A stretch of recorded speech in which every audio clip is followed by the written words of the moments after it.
Supranti? Edvis atpylė, ne? Andriukas atpylė, Vytė atpylė, jų šūnis atpylė. Ir jie kažką ant manęs pizdėlina, nu blėt, žopa čia yra, aš jums pasakysiu. Suprantat jūs visi?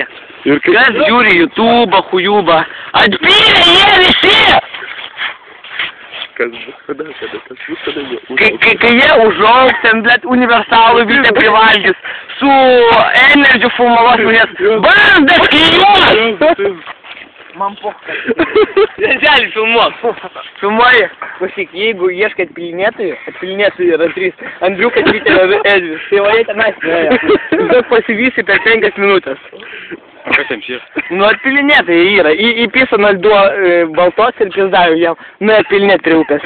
Mes tai einam dar laus, o jie atpilinėjom. Tai aš nežinau. Arba tu su jais, arba namo. Gal namo. Nu tai viskas, 5. Давайте.